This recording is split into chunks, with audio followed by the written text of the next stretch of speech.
Hello and welcome back to Rev Endurance Sports and another episode of Industry News. This one caught me a little bit by surprise. I actually thought that Stages Cycling, the power meter company, was a good company as far as their model, their business model. But there is an article published on April the 24th of 2024 where Stages has laid off a bunch of people and some executives have gone over to Giant. Now there was at some point, I guess Giant was going to buy Stages, but then they didn't, or they were going to incorporate them into their bicycle lineup. So let's read a couple of paragraphs here. At least 4 former Stages executives have joined Giant Manufacturing as the power meter and smart bike brand has apparently stopped operations. Meanwhile, Giant, which manufactures many Stages products in Taiwan, is suing Stages for $14 million of unpaid invoices.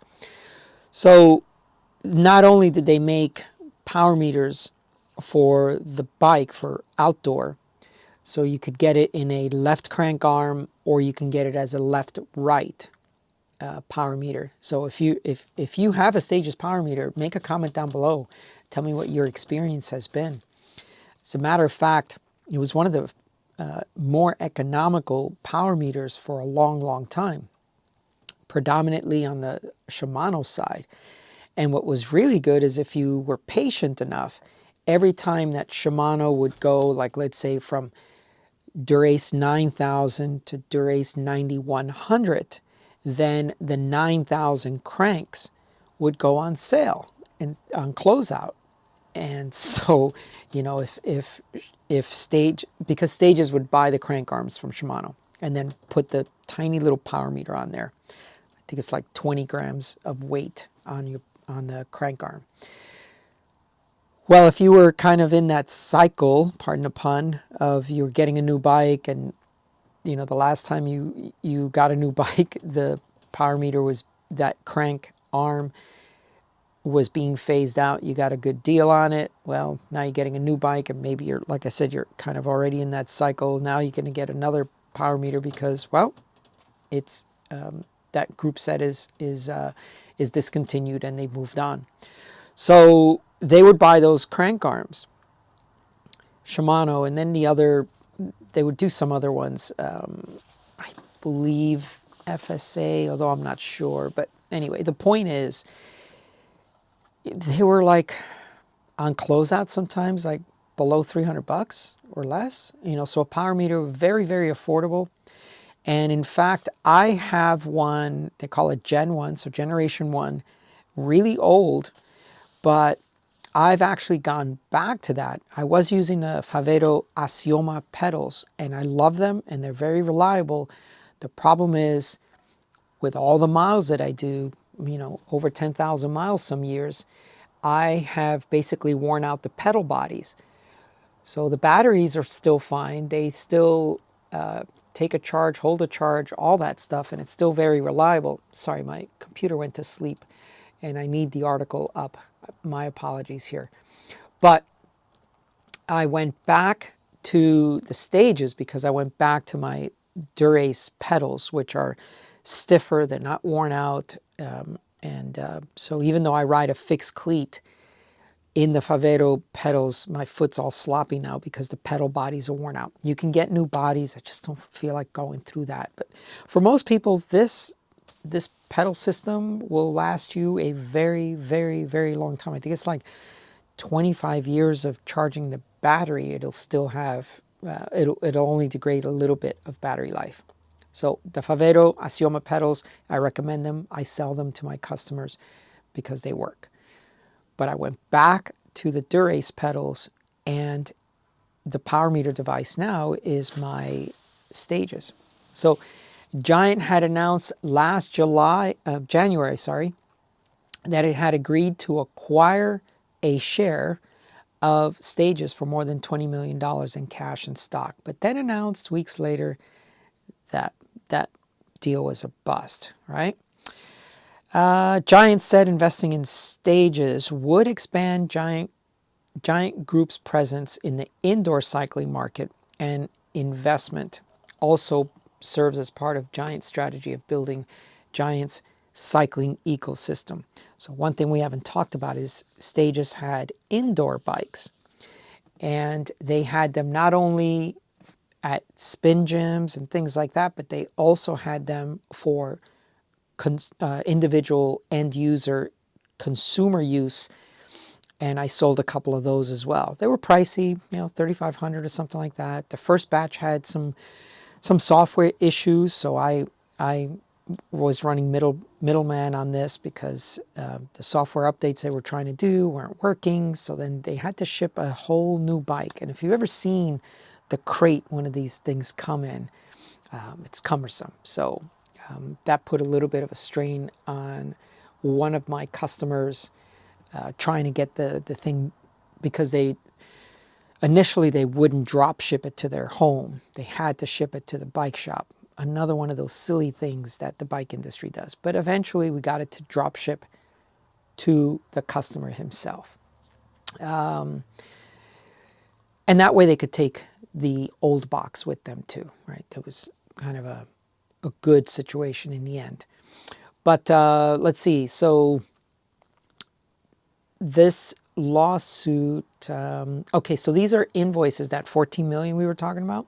These are invoices going back to June of 2022 up to January of 2024. The invoices totaled about 14 million, which is what we talked about, and are for power meters, exercise bikes, and other products and parts, storage, and shipping fees. And then they go on and on and on. So, but this is where the rubber meets the road for the individual employee. According to sources familiar with the situation, Stages closed its Boulder office last week and laid off 40 to 45 people. The Stages e-commerce site shows the business is out of stock most of the equipment. And I guess they've got some people hanging around the offices because they're like, on Wednesday, the only vehicle in the Stages parking lot was a Stages branded van. No one answered the door, and there were packages that were left outside. So it's not clear how the situation affects, I guess there's another company in Portland, Oregon called Foundation Fitness, and they're the ones that launched Stages. So apparently there was, different entities. Foundation sells stationary bikes and other products to commercial gyms and provides gym design services. So anyway, calls to Foundation and Stages phone numbers last week went unanswered. And Stages and Foundation CEO Jim Liggett did not respond for comment either. So what's going on with Stages? Not really sure. What's going to happen with all of the power meters that are out there if you need warranty replacement? You just need the little battery access door, the little O-ring for the battery access door. I mean, there are a lot of Stages power meters out there. So what's going to happen with all those folks that need warranty repair? I sold a lot of Stages just because, as I mentioned before, it was a very economical way to get someone onto a power meter, especially if they rode a Shimano crankset. It was literally a plug-and-play situation. Battery life is excellent on these. That's another reason why I switched back to the Stages, because I was going to PBP, and the Favero Asioma pedals are 50-hour battery life. I didn't know how long it was going to take me to complete Paris versus Paris, so I put the Stages on at about 200 to 250 hours of battery life. So there's a lot of benefits to this system. Weight, cost, reliability is actually pretty good. Because I'm a geek, I have in the past put on the Favero pedals, the Stages left crank arm onto my SRM Spider crankset. So I had a power meter coming from the crank, Spider crank arm, and then the pedals, and I had 3 computers running at the same time, so I could see, okay, who, which computer lags, or which power meter lags, which one is more reliable, because a lot of times, what is accuracy, right? So as long as it's always reliable and it's always telling you that, like let's say in real perfect scenario, your power was 200, but you were always showing 190. Well, that's something you can train to, because it always shows 190 when you were pushing 200, but you didn't know that you were pushing 200 because your power meter is rated at 1.5% plus or minus accuracy. So as long as it's reliable and consistent, then you can train that way, and you know what to expect when you go out for an interval session or an endurance ride. So anyway, I'm curious, and I'd like to hear your thoughts. If you own a Stages power meter, are you worried? Are you concerned? If you dealt with their customer service, how did it go? I had great experiences with customer service. Only during COVID was there an issue, but every company was having issues during that time frame. And I still use a Gen 1 Stages power meter because it's very, very reliable. It's easy. Okay, thank you so much for tuning in. Please like and subscribe, and we'll see you up the road.